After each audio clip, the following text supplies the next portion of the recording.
dia, crianças. Tudo bem com vocês? Espero que vocês estejam bem, que vocês estejam em casa, se cuidando.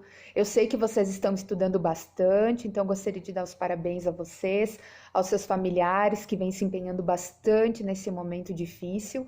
Mas eu tenho certeza que logo, logo tudo isso vai passar e que nós estaremos juntos e vamos continuar então com os nossos estudos. Hoje eu vou iniciar nossa aula retomando um pouco sobre uma trilha de aprendizagem que vocês realizaram na semana passada sobre o Egito e a Mesopotâmia. Então eu vou fazer uma breve explicação em cima das questões da avaliação da trilha. Então, bem importante para que nós possamos compreender alguns aspectos que nós já havíamos estudado e outros que nós vamos estudar. Então, uma das questões, a primeira questão, ela tem algumas afirmativas e vocês tinham que dizer quais eram corretas, quais delas estavam corretas. Então, as afirmativas a seguir se referem aos saberes desenvolvidos pela sociedade mesopotâmica. A alternativa correta era a letra C, porque apenas a afirmativa 1 e 2 são verdadeiras. Então, a afirmativa 1 dizia o quê? Que a observação da natureza permitiu o desenvolvimento de algumas obras que pudessem controlar as cheias dos rios e facilitando assim a agricultura, correto? E a construção de diques e barragens, que foi essencial para controlar o volume das águas dos rios, principalmente na época das cheias. E isso propiciou, então, a agricultura depois. Aí a questão 2, vocês tinham que preencher as lacunas. Então, assim como as sociedades mesopotâmicas, a sociedade egípcia se desenvolveu na região conhecida como crescente fértil. Lembrem que nós estudamos que o formato da região era o formato da lua crescente, e fértil, por quê? Porque era uma região entre rios, certo? Então, localizada entre o Nordeste da África e o Oriente Médio. Essa região ficou conhecida pela fertilidade das terras localizadas às margens dos rios que atravessaram o local.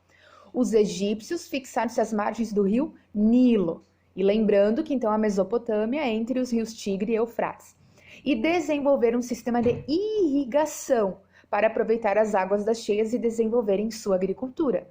Então, lembrando que a região próxima do rio Nilo era deserto. Então, essa prática da irrigação permitiu a agricultura. Na questão 3, então, a respeito da organização política do Egito e da Mesopotâmia, na Antiguidade, qual a alternativa correta? Nós vimos que o Egito ele foi unificado. Então, no início existiu o Alto e o Baixo Egito, depois ele foi unificado, e teve a monarquia como uma organização política. O líder político era o faraó. Lembrando que ele era considerado um deus na terra. A próxima questão, então, nós tínhamos que assinalar verdadeiro ou falso a respeito da religião no Egito e na Mesopotâmia na Antiguidade. Então, letra A. A Mesopotâmia e o Egito se caracterizavam por terem uma religião politeísta, verdadeiro, ou seja, eles acreditavam em vários deuses. Letra B. O Egito na Antiguidade formava uma teocracia, na qual o faraó era o líder político e também uma divindade viva, verdadeiro. Lembrem da nossa pirâmide hierárquica? Nós vimos que o faraó estava no topo da pirâmide e ele era considerado um deus vivo. Letra C. Tanto na Mesopotâmia quanto no Egito, os ensinamentos religiosos regiam a vida dos indivíduos, verdadeiro. Lembrem que a religião era fundamental para eles. Letra D. Os egípcios cultuavam deuses que eram representados apenas na forma humana, falso. Por quê? Os egípcios acreditavam que os deuses eles poderiam ter a sua forma metade humana e metade animal. Tá? Letra E. Os mesopotâmicos e egípcios não acreditavam na vida após a morte, falso. Eles acreditavam sim. No entanto que os egípcios eles tinham todo um ritual na hora do falecimento de uma pessoa. Vou comentar um pouco mais para frente sobre isso. Próxima questão, sobre o Código de Hammurabi. Esse nós vamos conversar um pouco também. Então, ele foi um importante código de leis criado por um rei, o rei Hammurabi da Babilônia, lá na Mesopotâmia. Porém, ele não era utilizado em toda a Mesopotâmia. Lembrando, por que não? Porque a Mesopotâmia ela era diferente do Egito. Não era um estado unificado. Nós tínhamos vários povos diferentes e existiam cidades-estados autônomas entre si. Cada cidade-estado tinha suas próprias leis. Então, ele não valia em toda a Mesopotâmia. Tá?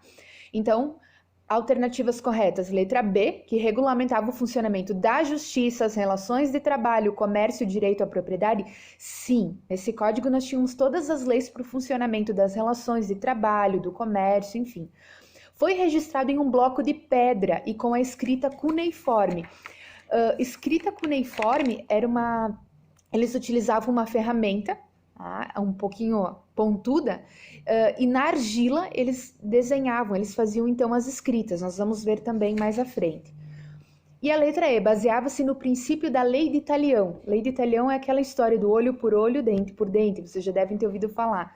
Então, se a pessoa cometia um crime, ela deveria pagar na mesma moeda. Ou seja, vamos supor, se essa pessoa havia tirado a vida de alguém, ela seria punida, iriam tirar a própria vida dela, ok?